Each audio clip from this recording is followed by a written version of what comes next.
জোহার গে সালামকো নমস্কার। সবাই কেমন আছেন? বেঙ্গল দিশম সাঙ্গাত করা চ্যানেল থেকে আপনাদের স্বাগতম জানাই। আপনারা তো জানেনই আজ আমি বাড়ি ফিরলাম, তো স্নান টান করে খেতে বসে পড়েছি। এই যে ভাত দিয়ে দিয়েছে আমাকে, এখানে মাছের তরকারি আছে, এই যে শাক ভাজা, লঙ্কা আর গরম গরম ভাত। আমি যখন পুনেতে ছিলাম, যখন বাড়িতে ফোন করে কথা বলতাম, ওই সময় আমার মাকে বলতাম যে আমার শাক ভাজা খুব খেতে ইচ্ছে করছে, তাই দেখছি আজকে আমার জন্য স্পেশাল শাক ভেজে রেখে দিয়েছে। তো খাওয়া দাওয়ার পর উঠে পড়েছি, আর আমার মামার ছোট মেয়ে এসেছে, তার তো তর্স হয়েছে না যে আমি কি কি এনেছি। তো চলুন আপনাদেরকেও দেখাই, আর সাথে আমার মা আছে আর আমার বোন আছে, তো তাদেরকেও দেখাই যে আমি কি কি নিয়ে আনলাম। তো প্রথমেই আমার মায়ের জিনিস থেকে শুরু করব। এটা হচ্ছে আমার মায়ের শাড়ি। আপনারা কমেন্টে বলবেন কেমন হয়েছে। ঘরের মধ্যে এতটা লাইট নেই, তাই একটু অন্ধকার অন্ধকার লাগছে। তা আমার মাকে শাড়িটা দিলাম, তা আমার মা বাইরে গিয়ে দেখছে। এই শাড়িটা হচ্ছে আমার ছোটো মামির জন্য। আমি যখনই আসি আমি চেষ্টা করি সবার জন্যই নিয়ে আসার। তা আমার ছোটো মামি আর বড় মামি, আমার দুটো মামি আছে, তো এবারে তাদের জন্যও নিয়ে এসেছি। এই যে এই শাড়িটা হচ্ছে আমার বড় মামি আর আমার বড় মামির মেয়ে আছে, মানে আমার বোন, তো একটা শাড়ি দুজনাই পরবে। আমার বোন তো এখন ছোট, তাই ও একবার পরলেই তারপর বাকি টাইমটা আমার মামি পরবে। এখন আমাকে ফোন করে বলেই দিয়েছিল যে সরস্বতী পুজোয় শাড়ি পরবে বলে, ওই কারণেই নিয়ে আসা। এই যে এবারে জুয়েলারিগুলো বার করে দিয়েছি। বানাদা আমার nua mitang minaa na nua do marang moi ona do ama মানার যা। যারা আমার বাঙালি সাবস্ক্রাইবাররা আছেন, তো তাদেরকে একটু বলে দিই যে মানে ওখানে আমার মাকে বলছিলাম যে কোন মালাটা কার জন্য এনেছি, ওটাই আমি আমার মা দুজনে আলোচনা করছিলাম। এই মালাটা আমার মায়ের খুব পছন্দ হয়েছে। আমার মা বলছে সত্যি দারুণ মালা এনেছিস। তো আমি পাস করে গেছি। সব জিনিসই পছন্দ হচ্ছে সবারই, আর পছন্দ যদি না হতো তাহলে আমারও মন খারাপ, তাদেরও মন খারাপ হতো। এখন আমার মা মালাগুলোকে নিয়ে আমার বুনিকে পরিয়ে পরিয়ে দেখাচ্ছে যে কীরকম দেখায় একটু দেখি। ওই কারণে আমার ছোটো বুনিকে ডেকেছে, এই যে পরিয়ে দিচ্ছে। আপনারা কমেন্টে অবশ্যই বলবেন যে কী রকম দেখাচ্ছে। আর আজ আমাদের আদিবাসী সম্প্রদায়ের স্পেশাল দিন। সেই স্পেশাল দিনটা কি একটু পরেই আপনারাও বুঝতে পারবেন। আমার বুনিকে একটা একটা মালা পরিয়ে দেখছিল আমার মা, আর আমার বুনি বলছে আমি পরবো না, এটা তো আমার জন্য নয় যে আমি পরবো। আমি বলছি যে আরে ওটা দেখা হচ্ছে যে কী রকম দেখাবে, আর ও সে বারবার বলছে এটা তো আমার জন্য নয়, আমার জন্য নয়। তখন আমি ভাবছি কেন ওর জন্য একটা নিয়ে আনলাম না। এবার একটু বলি, আজকে আমাদের হচ্ছে আদিবাসী সম্প্রদায়ের পৌষ পরব, মানে পৌষ পার্বণ, যেটা আমাদের আদিবাসী দিয়ে বলা হয় সাগুন সাকারাত। এতক্ষণ ধরে আমার বোনিক চুপচাপ ছিল, কারণ যে কটা জিনিস বার করেছি তার মধ্যে একটাও তার ছিল না। এবারে মনে হয় মুখের হাসিটা ফুটবে। এই প্যাক প্যাক দোকানওয়ালা হেয়ার ব্যান্ডগুলো যে কি জাদু ফেলে দিয়েছে বাচ্চাদের মধ্যে, যে তারা এটা ছাড়া থাকতেই পারবে না।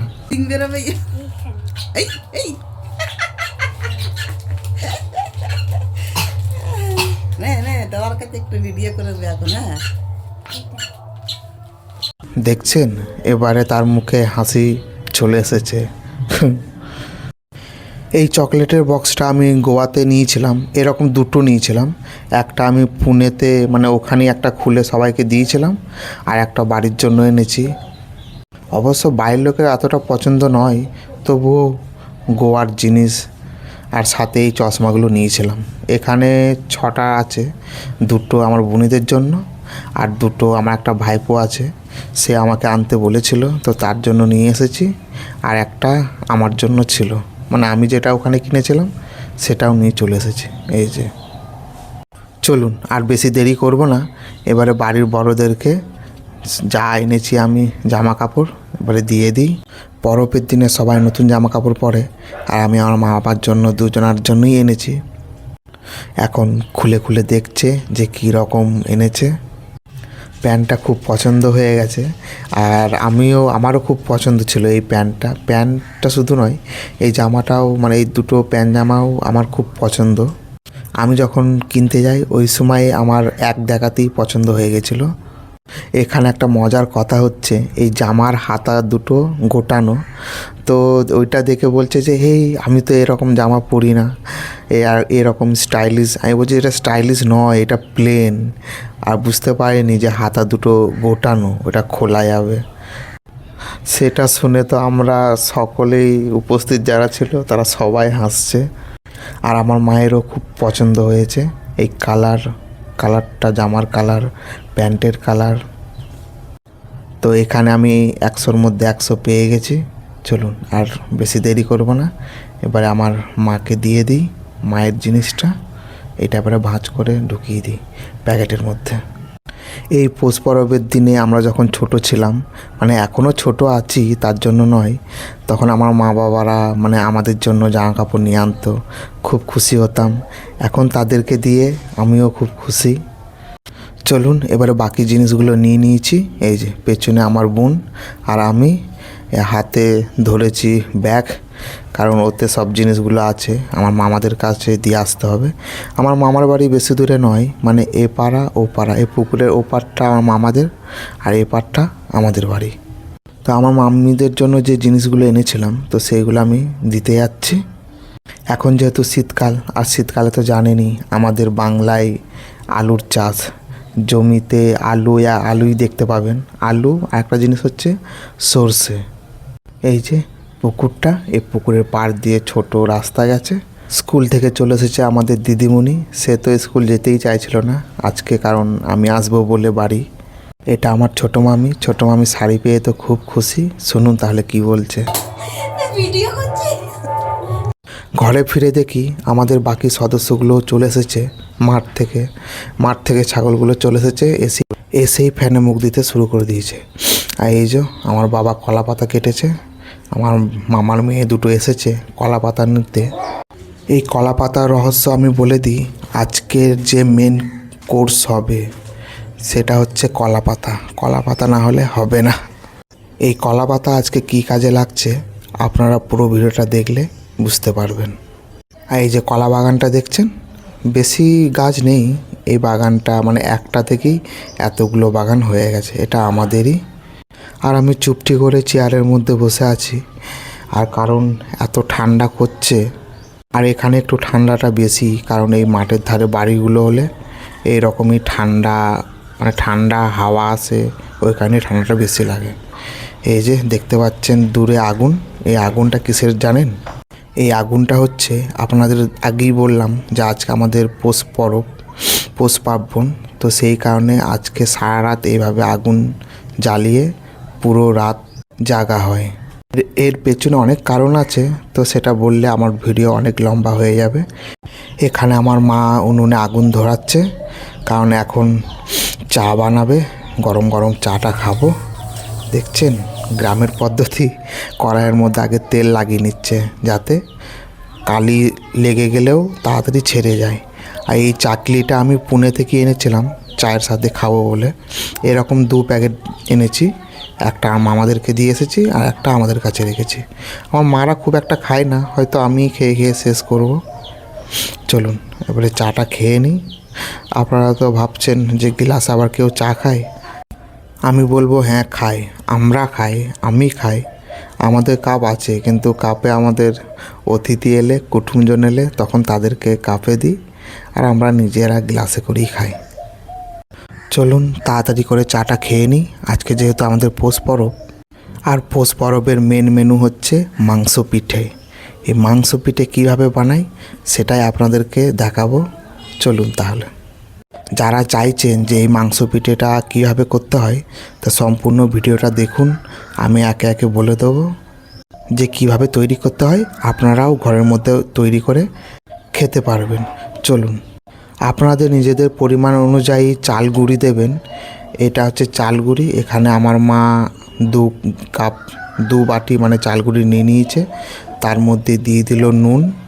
এবারে এই নুন দিয়ে ভালো করে চাল গুঁড়ির সাথে মাখিয়ে নিতে হবে। না হলে কোনো জায়গায় একটু নুন কম নুন বেশি এই রকম হয়ে যাবে। পরিমাণ মতো নুন দেবেন। চলুন, এবারে যে মাংস তরকারি করে রেখে দিয়েছিল সেই তরকারির ঝোলটা এই চালগুড়ির মধ্যে দিয়ে ভালো করে গরম গরম অবস্থাতেই মাখিয়ে নিতে হবে। এই মাংস পিঠে কিন্তু অসাধারণ খেতে হয়। যারা এখনও পর্যন্ত এই পিঠে খাননি একবার বানিয়ে খেয়ে দেখবেন, তারপর আমার ভিডিওতে এসে কমেন্ট করে জানিয়ে দিয়ে যাবেন। এইভাবে ধীরে ধীরে করে গরম থাকে তো ধীরে ধীরে করে ভালো করে মাখিয়ে নেবেন। মাংসটা রান্না করার সময় একটু ঝোল করবেন, তাহলে ওই ঝোলটা দিয়ে চালগুড়িটা মাখাতে সুবিধা হবে। প্রয়োজনীয় মতন জল লাগলে তখন গরম জল অল্প অল্প করে ঢেলে আটাটা মাখিয়ে নেবেন। এই যে এটা হচ্ছে নতুন তাওয়া মাটির, এই নতুন মাটির তাওয়ার মধ্যেই আজকের পিঠেটা বানানো হবে। উনুনের যে কোনো রান্নাই বলুন, উনুনে রান্না করলে খেতে দুর্দান্ত হয়। কত যে মিস করেছি এই উনুনে রান্নাকে। এবারে তাওয়াটাকে একটু ভালো করে জল দিয়ে ধুয়ে নিতে হবে, না হলে উনুনে দিলে সেটা টেনে নেয়। এই যে এবারে নিয়ে নিয়েছি একটা ছোট কলা পাতা। এই কলা পাতার মধ্যে এবারে অল্প পরিমাণ মাখানো গুঁড়ি নিয়ে এইভাবে হাতে করেই ছড়িয়ে ছড়িয়ে একটা গোল রাউন্ড শেপ তৈরি করে নেব। এই তাওয়ার প্রথম পিঠেটা কিন্তু আমরা পুজো হিসেবে ব্যবহার করি, মানে পুজোর জন্য তৈরি করি। এই যে তার উপরে আর একটা কলা পাতা দিয়ে ঢাকা দিয়ে দিয়েছে। এবারে তাওয়ার মধ্যে এপিট ওপিট করে ভালো করে সেঁকে নিতে হবে, না হলে চট করে সেদ্ধ হতে চাইবে না আর সেদ্ধ হতে টাইম লাগবে। চলুন তাহলে আপনাদেরকে আর একটা দেখিয়ে দিই।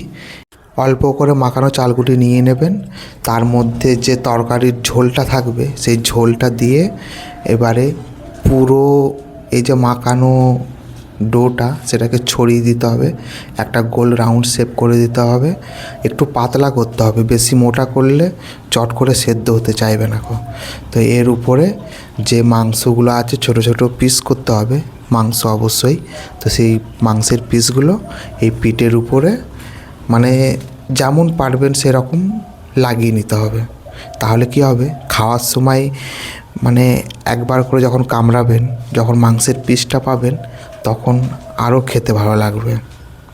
এই পিঠেটা আপনারা কলা পাতা ছাড়াও বানাতে পারেন, আর কলা পাতা দিলে খেতে আরও সুস্বাদু হয়, মানে এর টেস্টটা আরও দ্বিগুণ বেড়ে যায় এই কলা পাতার জন্য। আর এই পিঠেটা কখনোই মানে তেলে ভাজবেন না। এই ভিডিওতে যেভাবে দেখাচ্ছে আপনারাও ঠিক সেইভাবেই করবেন। মাটির তাওয়া না হলেও নর্মাল যে তাওয়ায় রুটি করা হয় ওই তাওয়াতেও আপনারা করতে পারেন। এইভাবে হাতের সাহায্যে মানে এপিট ওপিট করে ভালো করে সেঁকে নিতে হবে। আপনারা খুন্তিও ব্যবহার করতে পারবেন এবং হাতে করেও করতে পারবেন, কারণ সেরকম অতটা গরম হয় না। এইভাবে বাকি যতটুকু চালগুড়ি মাখানো আছে সব কটাই এই একই পদ্ধতিতে করে নেব।